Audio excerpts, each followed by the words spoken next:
Declaration হয়ে গেল, দারুন নাদুয়ার ভিতরে মোহাম্মদের কল্লা কে কাটবে। 32 জন নেতা বসছে এক জায়গায়। এবার আওয়াজ দিয়ে না, আপনার জীবনে আওয়াজ দেন নাই। 32 জন নেতা মিটিং এ বসছে যে আগামীকালকে সকাল হতে না হতেই মোহাম্মদের কল্লা 11টার ভিতরে কাবা ঘরের দরজার সাথে লটকায় রাখতে হবে। নাউজুবিল্লাহ, বোর খেতার নিচে যে কই।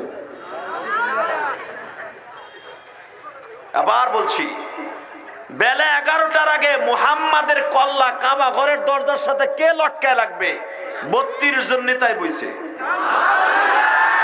কেন? আমার নবী কি সন্ত্রাসী? আমার নবী কি মানুষের হাত পাও কাটছে? আমার নবী কারো বাড়ি ঘর চালাইছে? আমার নবী কি কোনোদিনও কোন গরিবের গলায় ছুরি চালাইছে? আমার নবী কি পাড়ায় ধরে শেখ হাসিনার মতো জবাই দিছে কেউ রে?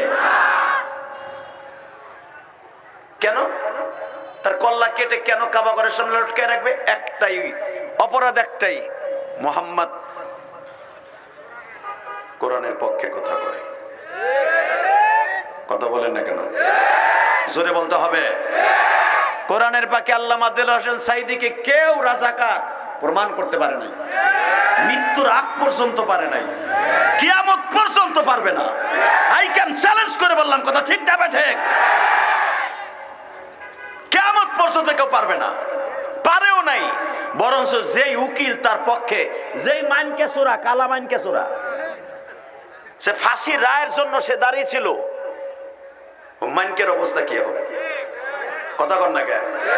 ওরে ল্যাংটা করে গরম ডিম দেয়, গরম ডিম। ও জেলখানা যে শান্তিতে নাই, খবর তো জানেন না আপনারা। ও জেলখানা যখন যেই ছেলে ওরে রাখছে, ওরে সাইড দিয়ে তালা মেরে রাখতে হয়। ওই জেলখানার ভিতরে যে গুছায় আসামিরা। কথা বলেন না কেন? আরে যারা অন্য দল করতো, আওয়ামী লীগ করতো, বিএনপি করতো, হেরাও আরে মারে যে তুই একজন আলেমের বিপক্ষে তুই আপিল করেছিলি। কথা বলেন না কেন? তাহলে বোঝা গেছে আলেমদেরকে কে ভালোবাসে, কোরআনের প্রেমিকদেরকে কে ভালোবাসে। এটা কিয়ামত পর্যন্ত মনে রাখবেন।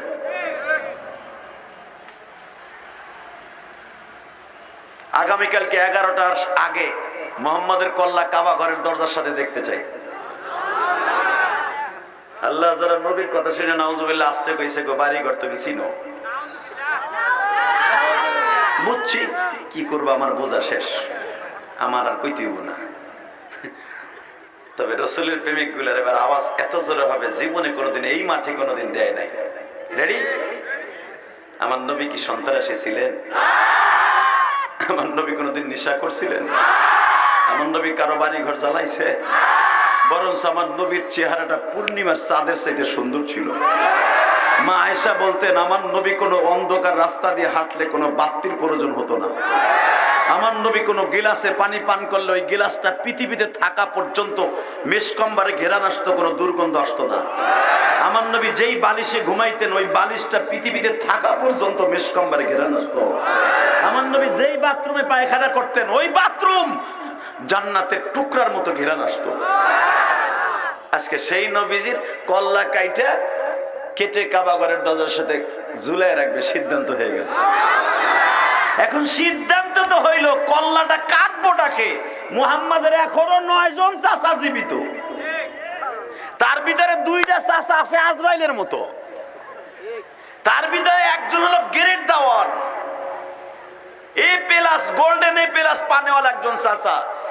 যেই চাচাটা তার জন্য, তার ভাতিজার জন্য যে কোনো মুহূর্তে জীবন দিতে পারে, সে হলেন হামজা। আল্লাহু আকবার জোরে বলেন তো। তার নাম কি? আমির হামজা। ওয়া আশাদ্দুহুম ফি আমরিল্লাহিল উমর ওয়া আস্তাকুম হায়ান উসমান ওয়া হামজা আসাদুল্লাহ ওয়া আসাদ রাসূলি আল্লাহুম্মা গফির আব্বাস ওয়া ওয়ালাদিহি মাগফিরাতান যাহিরা ওয়া বাতিনা। হুজুরের 2 জন চাচার কোয়ালিটি নিজে বর্ণনা করেন। আমার একজন চাচা ছিল আমার বাঘ, আল্লাহর বাঘ। বুঝেন না? নবী যারে বাঘ বলছে, বাঘ সিংহ, সে কিরম ছিল? হামজা যদি কাউকে ধরতো আরে পানি খাওয়ার টাইম দিত না। আল্লাহু আকবার জোরে বলতে হবে, আরো জোরে বলতে হবে। মুসলমানের বলা, বাংলাদেশে এমনও আগ্নি সন্তান আছে কোরআনের বিরুদ্ধে কথা বললে, আল্লাহর বিরুদ্ধে কথা বললে, নবীর বিরুদ্ধে কথা বললে, দাড়ি টুপির বিরুদ্ধে কথা বললে, ইসলামী সংগঠনের বিরুদ্ধে কথা বললে, আর কল্লা উড়াই দিতে এখনো প্রস্তুত। কথা ঠিক না বেঠে? কি নাই? কই কই আছো তুমি? ইসলামিডি গোমতো। এই মুসলমানের পোলা, এখনো পর্যন্ত বাংলাদেশে এমন কোরআনের প্রেমিক আছে, কোন এমপি মন্ত্রী যদি ওই আওয়ামী লীগের আমলে হোক আর বিএনপির আমলে হোক, এখনো কোরআনের বিরুদ্ধে কথা বললে ওর কল্লা উড়াই দিতে প্রস্তুত আছে না? এই সিরাজগঞ্জে আছে না? কে কে আছো দেখে এবার হাত তুলাকে হাল্লাকে দেখাও তো দেখি কে কে আছো।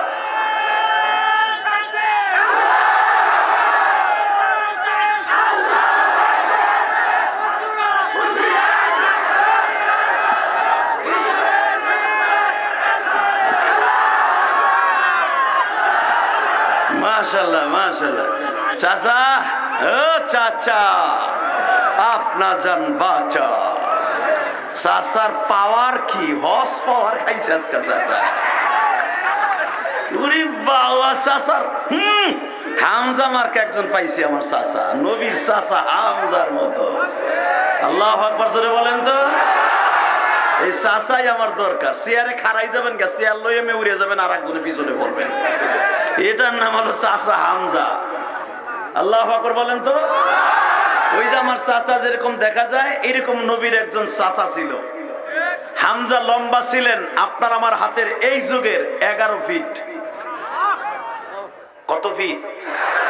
11 ফিট। একটা লম্বা মানুষ যদি স্টেজে খাড়াইতো, চেয়ারে বইতো, এখানে একজনও পাইতেন না, সব দৌড় মারতেন। হামজার এই বডিটা ছিল 2.5 হাত চওড়া।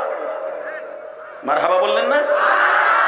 হামজা যদি 11 ফিট লম্বা হয়, তার হাত পায়গুলো কিরকম ছিল, তার বডিটা ছিল সেই রকম বিল্ডারের মতো দেখতে। হামজাকে যে দেখতো সেই ভয় পাইতো। আল্লাহু আকবার জোরে বলেন। হামজার হাতের এই পাঞ্জাগুলা, হাদিসে আসছে বুখারীতে, হাতের এই পাঞ্জাগুলা হামজা যদি কাউকে ধরতেন, যেখানে ধরতেন বাঘের মতো। কারণ নবী বলেছে, আসাদুল্লাহ ও হামজা তো আসাদুল্লাহ ও আসাদুর রাসূলি। আমার চাচা আমার বাঘ, আল্লাহর বাঘ। ও আসাদুর রাসূলি, আল্লাহর বাঘ। আল্লাহর বাঘ হলে তার থাবা কেমন হয়? কথা কন না কেন? আল্লাহর বাঘ এখনো কিন্তু দুনিয়া আছে। হ্যাঁ আছে না? এই যে ছাত্র সমাজ বাঘের মতোই কাজ করছে এরা। হ্যাঁ মুসলমানের সন্তান, আমি দেখবো এবার কয়জন আছো। রেডি হয়ে গেল? আগামীকালকে করলে 11টার সময় কাটতে হবে। কাটবে কে এটা সিদ্ধান্ত দাও। সভাপতি হলো মিস্টার ইবলিস। তাহলে বোঝা গেল যারা কোরআনের বিরুদ্ধে ষড়যন্ত্র করে, এগো সভাপতি মিস্টার ইবলিসই। তাই কথা কন না কেন? আর ইসলামের পক্ষে যারা কথা বলে, তাদের সভাপতি আল্লাহর ওলি থাকে। সভাপতির আসনে বসছে দারুন নাদুয়ার ভিতরে। আমার বাপের বানানো কথা না, সূরা তাহা খুলে দেখেন। দারুন নাদুয়ার ভিতরে ভালো জুব্বা জুব্বা গায়ে দিয়া পাগড়ি একটা পড়ে মাঝখানে বইয়া কয়, আজকের সভাপতি আমি নিজে। তোরা বানাস বানা বানাস। জিজ্ঞেস করছে তুমি কে? কয় বেটা তোকে পেটের খবরও আমি বলতে পারি, এমন একজন পীর আমি। বলেন তো আমরা কি মিটিং নিয়ে বসছি? তোরা মোহাম্মদের কল্লা উড়াবি এইটা নিয়ে বসছস না? হ চাচা, আপনি কেমনে জানলেন? চপ, আমি নজদের ভিতর সবচেয়ে বড় বুজুর্গ। ইন্নাহু লাকুম আদুব্বুম মুবিন আলাম আহাদ ইলাইকুম ইয়া বানি আদম আল্লাহ তা'বুদুশ শাইতান। শয়তান তোমাদের শত্রু। তোমাদের পশমের খবরও শয়তান বলতে পারে। এই কথা কে বলেছে? নাহলে তো বিশ্বাস করবেন না। বাংলাদেশে অনেক পীর আছে দেখবেন, পীর সে খানকায় বইয়া বেলকুচিতে কয়টা গরু আইতেছে সেখানে বইয়ে কয়ে দেয়। এইটুক না কলি কর কেরামনি থাকেনি। আর এইটা বলে দেখেই তো আমরা তার দুধটারে সেজদা দেই। এরকম আছে না অনেক পীর, যেটা গাইবের খবর বলতে পারে, জেনের মাধ্যমে জেন সাধন করে। মনে রাখবেন ওইটা পীর না, ওইটা শয়তান। গাইবের খবর আমার নবীও ভালো জানতেন না, আল্লাহ না জানাইলে। এই মুসলমানের পোলা, এবার আওয়াজ দিয়েন। মুহাম্মাদের কল্লা কাটবে কে? সভাপতি সাহেব সিদ্ধান্ত দিল 32 জন নেতা তোমরা যারা আছো, 32 জন মন্ত্রী বইছ, আবু জেহেল তুমি সিদ্ধান্ত লও কে কে আগামীকালকে মুহাম্মাদের কল্লা আনবে। উতবা না, এই কাজটা আমার দিন না, আমার থেকে অনেক যুবক তো আছে, সাহেবা এই দায়িত্বটা আমার দিন না, সামনে আমার বড় একটা ব্যবসা আছে, কারণ মুহাম্মাদের চাচাগুলো আমারে গড়াইতে পারে। উতবা বিন রুবিয়া, যে শয়তানগুলোর নামগুলো বলছি, নামগুলো বলবো আর আপনি নাউজুবিল্লাহ বলবেন। রেডি? আপনার চেহারাটা ইনশাআল্লাহ সুন্দর হয়ে যাবে। হ্যাঁ, উতবা বিন রুবিয়া না, আমার দ্বারা সম্ভব না। এক এক করে এইভাবে এক একজন করে সবার সিদ্ধান্ত নিচ্ছে। ছোট্ট একটা বালক লাভ দিয়ে দাঁড়ায় কয়, শুনেন আমি তো কম বয়সের মানুষ, আমার মাথায় বুদ্ধিও কম, বয়সও কম, সবাই সিদ্ধান্ত নিচ্ছে আবু জেহেল, কে তার মাথা উড়াই দেবা? তা আপনি যে বড় নেতা, প্রধানমন্ত্রী দাবি করেন, আপনি কি এরবেন?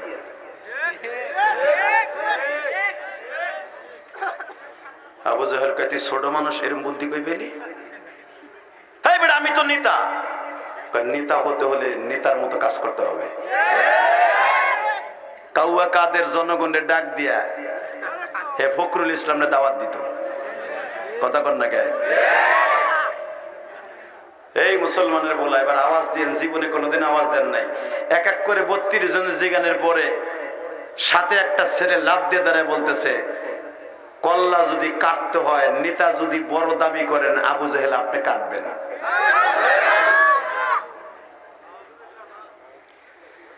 বাজানদেবার একটা আওয়াজ দিয়ে আবু জেহেল বারবার বলতেছে, ভয়ও পাইতেছে, কেমনে তরবারে হাতে নিয়ে মুহাম্মদ রে আমি কল্লা কাটবো। আহারে মুহাম্মাদের কাছে এমন জাদু আছে,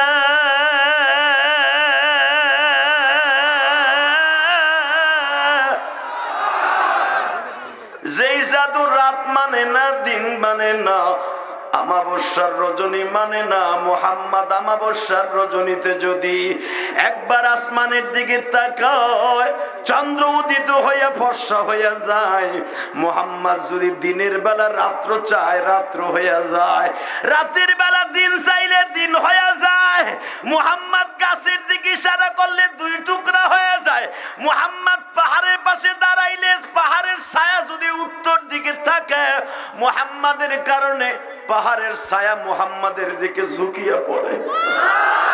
ওয়া ইন্নাকা লাআলা খুলুকিন আযীম ওয়া মা আরসালনাকা ইল্লা রাহমাতাল লিল আলামিন।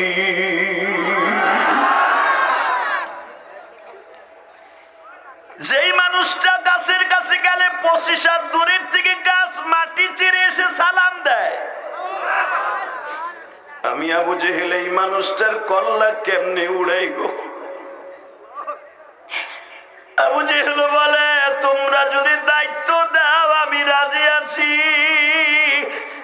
ইকরামার আবু জেহেলের বড় ছেলের নাম ইকরামা রাদিয়াল্লাহু তাআলা আন।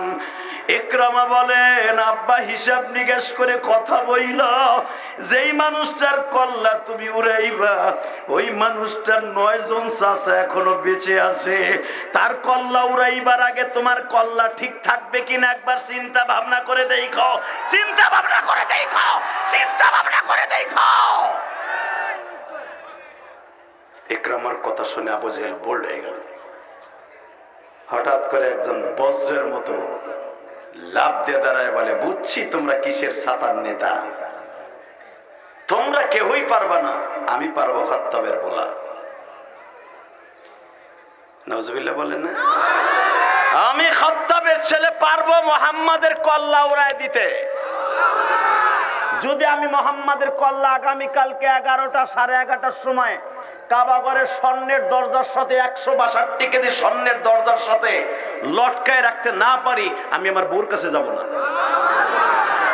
বুখারীতে আসছে, বানানো কথা ইলিয়াস রহমান জিহাদি বলে না, কারণ এই যে যেগুলো চাই রয়েছে আমার দিকে, আমার সাথে বেশি চোখের পাওয়ার এই মিডিয়াগুলো,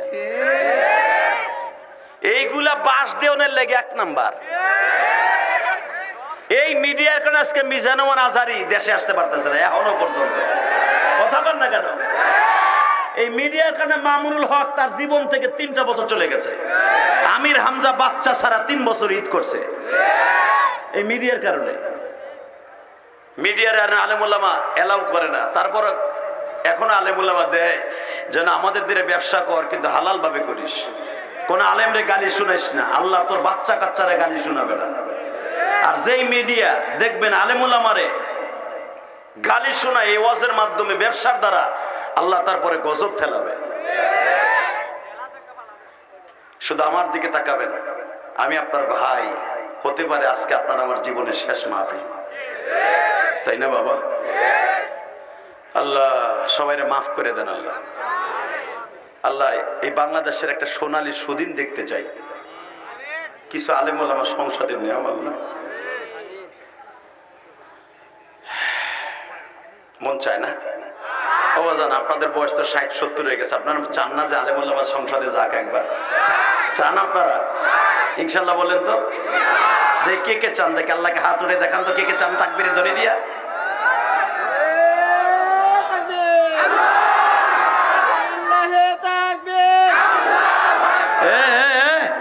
তুই কই যাস? তাকবীরে দলে আর তুই দৌড় দিলি মুতার লাগে। এবারে সাইপে ধরো তো পিছনে, তোমার হয় না ওজন উঠতে না পারে। হ্যাঁ ধরিস ধরিস, বাতি যা। কঠিন দুইটা বলা ডিজিটাল ধরছে সাইফে, ঠিক আছে দেখিস, ধাক্কায় রাখিস ইনশাল্লাহ। বলেন তো রাগ করতেছেন আমার পরে? রাগ করে না, আমি আপনার মেহমান। রাগ করলে লস, লাভ নাই। আলেম ওলামা বারবার রাগ করলে লস হবে, লাভ হবে না। আলহামদুলিল্লাহ বলেন তো। আবু জেহেল বলে দিল, খাত্তাবের বলা, ওমর তুমি পারবা এই কাজটা করতে ভাতিজা? হযরত ওমর বলে, এখন ভাতিজা কও, এত সময় নেতা আসিলা, তোমার সবাই বলছে তুমি পারলে কাটো, আর এখন আমার ভাতিজা কও। বুখারীতে আসছে, হযরত ওমর বললেন আগামীকালকে 11টা বাজার আগেই, 11টা 11:30টার ভিতরে মুহাম্মাদের কল্লা ঝুলবে কাবা ঘরের দরজার সাথে। আরে আমার দয়ার নবী রে, আরে আমার কলিজার নবী। হযরত ওমর এই দস্তরখায়, এই দরখাস্তের উপরে সিদ্ধান্ত উপনীত হয়ে বাসার দিকে রওনা দিছে। দেখবেন পৃথিবীতে যে যত বড় নেতা, সে তত বোর হাতের খায় গুতা। কথা কন না কেন? বাংলাদেশে যে যত বড় অফিসার দেখবেন, ওর বোর কাছে সাইরেনার দাম নাই। আমার ওই যে চাচা বয়ে রয়েছে, বাগুন যেমনে বেচলে ঠ্যাংটা উঠেছে করে দেবো হয় বাজারে, হেমনে এই চাচা এখনো বউরে খেতার মধ্যে ঘুষায়। এই বিডিরে 40 বছর আগে তা পিডায়, তারপরও বিডিটা যায় না। কথা বল না কেন? আর একজন বড় আর্মি পার্সন, একজন এসপি ডিসি বোর গায়ে একটা টোকা দেওয়ার সাথে বলে, তোরেও খাইছি, তোর চাকরিও খাইছি, তোর জাত গোষ্ঠী উদ্ধার করছি দাঁড়া। এই ডরে কোনদিন একটা নখে টোকাও দিতে পারে না। যদি এক কাপ চা বানাই দিতে বলে, চাও বোর হাতের জুটে না। আর এই যে আমাদের প্রধান অতিথি সভাপতি, এখনো যদি বিবিকে বলে রাত 3টার সময় 1 কাপ চা হবে, বিডি কাঁপতে কাঁপতে চুলের কাছে যায়, বুড়ায় চা খাইতে চাইছে গো, না খাইলে তো খেতার নিচে হইতে দিব না, যে ফিডাইছে যৌবন ফিরাইছে। কথা কর না কেন? আপনার আমার চাইতে বড় শান্তি পৃথিবীতে কেউ নাই। সারাদিন অটো রিক্সা চালাইয়া আমার বন্ধুরা সারাদিন কাজ করে অফিস সেরে, গরিব মানুষ, এক প্লেট ভাত খেয়ে বিবিরে বলছেন একটা পান দাও, জিব্বার নেচে দিয়ে চাবাইয়া কোন সময় যে ঘুম এসে গেছে আপনি নিজেও জানেন না। আর ওই যে যারা এমপি মন্ত্রী, আপনি ভাবেন বৌরাতের খায়, উনি 48 ইঞ্চি টিভির সামনে রিমোট হাতে যদি বলে 1 কাপ চা দিবা, অলেকার মা চা বানায় নিয়ে এসো তো, কাছের বুয়ার হাতের চা, বৌরাতের না। তা আপনি শান্তিতে নাই, শান্তিতে আছেন না, তারা শান্তিতে আছে না। আল্লাহু আকবার জোরে বলতে পারলেন না? কষ্ট হইতেছে চাচা? কি এর কষ্ট? এখনো পর্যন্ত চাষিরে যে শাসন করেন, যদি কোন এক এক, যদি কোন দিনের রাত রাত, চাষি যদি কয় একটু ডাক্তারের কাছে যাব, চপ, আমি ঔষধ এনে দেব। আর এখনকার মুরগিগুলি যেগুলো ডিজিটাল